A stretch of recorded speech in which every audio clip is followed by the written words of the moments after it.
Bonjour, mon nom est Carl Ville-Dechaine, associé au cabinet Consultation Contact Monde à Montréal. J'ai une spécialité africaine. Je travaille depuis de nombreuses années sur ce continent, tant au nord, les pays comme la Tunisie, l'Algérie, le Maroc, la Mauritanie même, et les pays d'Afrique subsaharienne, du Sénégal, le Togo, le Ghana, le Burkina Faso, des activités au Tchad, au Gabon, je dois en oublier quelques-uns. Pourquoi je me présente à vous aujourd'hui? On me parle d'un fonds d'investissement multisectoriel pour l'Afrique. Est-ce que c'est important? Est-ce que c'est nécessaire pour les activités? Bien sûr, il y a déjà eu un fonds similaire mis en place lors d'un gouvernement précédent.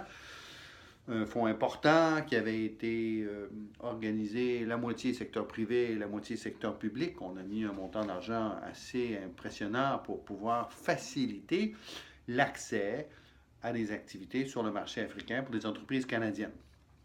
Un fonds comme celui-là a donné des résultats très intéressants, en particulier pour des entreprises de grand calibre qui s'en sont servies.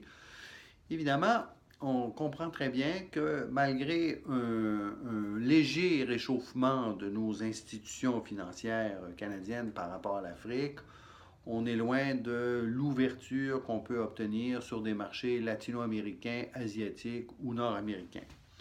L'Afrique dérange encore un peu, elle suscite un peu d'angoisse, surtout en ce qui a trait au paiement pour toutes sortes d'activités. Alors, c'est évidemment qu'un fonds d'investissement, s'il existait, serait une plus-value pour nos entreprises canadiennes pour se permettre d'aller sur ces marchés et de pouvoir rassurer ainsi leurs banquiers. Évidemment, il y a déjà des outils qui sont en place, par exemple chez Exportation Développement Canada, certains outils qui permettent de marginaliser une partie d'un contrat qu'on a avec un partenaire étranger pour permettre à sa banque d'augmenter la marge avec laquelle nous avons.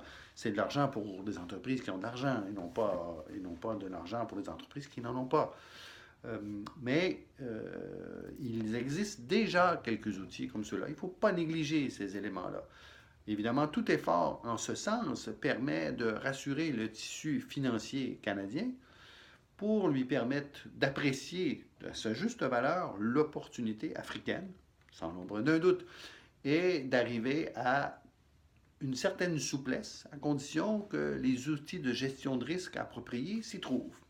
Certaines entreprises qui financent des projets en Afrique sont spécialisées dans cette gestion de risque et comprennent très bien comment faire. Et ce sont des projets qui sont souvent beaucoup plus rentables, à un peu plus long terme, bien sûr, que des projets réalisés ici en Amérique du Nord, mais ô combien intéressant et une rentabilité qui, évidemment, surprend en bout de course, à condition, bien sûr, que la gestion des risques soit faite de manière pertinente pour s'assurer d'un meilleur fonctionnement d'un projet. Alors, encore une fois, un fonds d'investissement multisectoriel pour les entreprises canadiennes intéressées par l'Afrique est une idée absolument valable. Il faut bien sûr mettre autour de la table les différentes organisations financières et pas seulement les banques, mais aussi les entreprises qui financent ce type de projet sur le continent africain. J'en pense à plusieurs que je connais et de discuter avec elles pour s'assurer d'une espèce d'homogénéité quant à ces actions vers l'Afrique pour les entreprises canadiennes. Alors, on invite à participer à cette discussion qui aura lieu très bientôt.